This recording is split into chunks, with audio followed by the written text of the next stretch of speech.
But I will put my feet on there and get that rammed right in. Now you can see that's doing most of the job that set main sheet did before. It's holding that boom right down.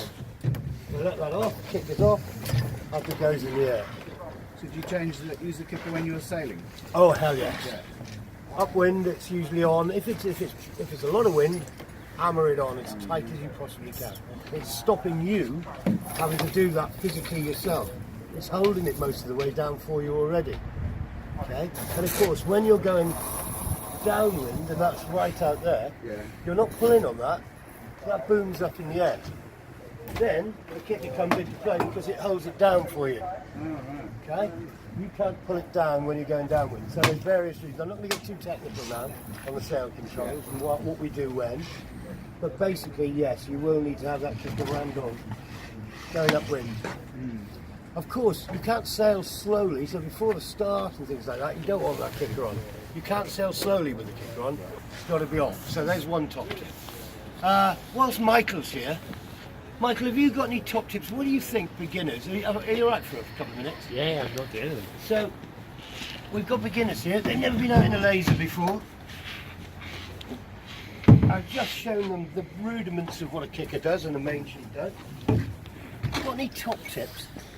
To make it easy to sail, I think the number one top tip is to make sure you've got the rudder all the way down. The amount of times I see people sailing around with the rudder half up like this, and laser rudders are already quite a lot too small for the boat, so they don't work particularly well as it is.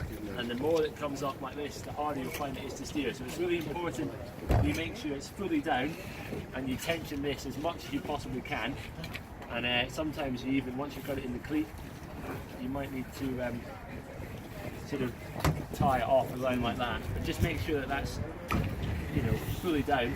And then in terms of actually sailing them, Gareth's probably mentioned them in a bit, but the most important thing is to just make the boat kind of work for you. So if it gets windy, you need to depower it, and likewise if the wind drops off, you need to give yourself some power, otherwise you won't go anywhere. So as Gareth's already said, the easiest way to depower the laser is with your kicker at the front and your downhaul or Cunningham. So if it gets windy, pull them on, going on upwind, get the sail nice and flat, make it easy for you. And then as the wind drops off, as you start to go downwind, make the boat more powerful, because the thing people forget is the faster you go downwind, the more controlled and stable it is. So you want to set your boat up to go as fast as possible downwind. If you have everything pulled on because you're worried about it, I guarantee you'll go swimming. But if you make it set up to go fast and let your kicker off and the downhaul off, the faster you go, the easier it is to sail downwind. And that's probably the two key things, is really your rudder and making sure you adjust the sail as the wind changes.